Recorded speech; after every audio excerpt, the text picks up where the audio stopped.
अवधूत चिंतन शिवरे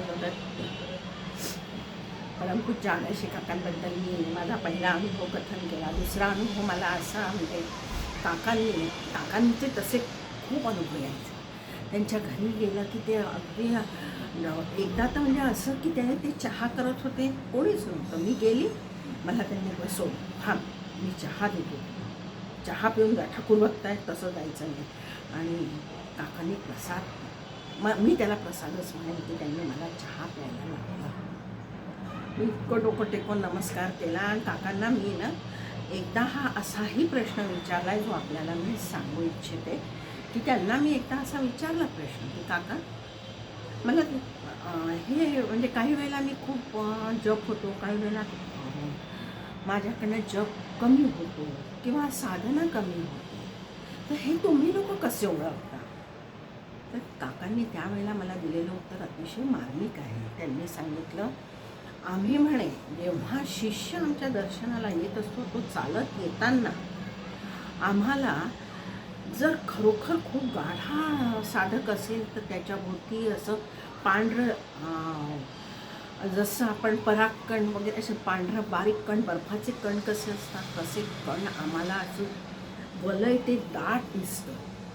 आणि जर त्याची साधना कमी होत असेल तर ते वलय असं विरळ विरळ दिसतं. त्यावरून आमच्या लक्षात येतं की साधक कसा आहे, कोणत्या परिस्थितीत आहे, की कसा साधना करतो आहे. मग त्यांनी हे जेव्हा मला सांगितलं त्यावेळेला मला नेहमी वाटायचं की काका खरंच असं जाणत असतील आपल्याला.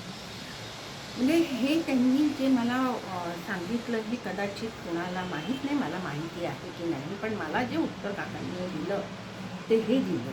म्हणजे खरोखर त्यांचं आणि लक्ष असायचं.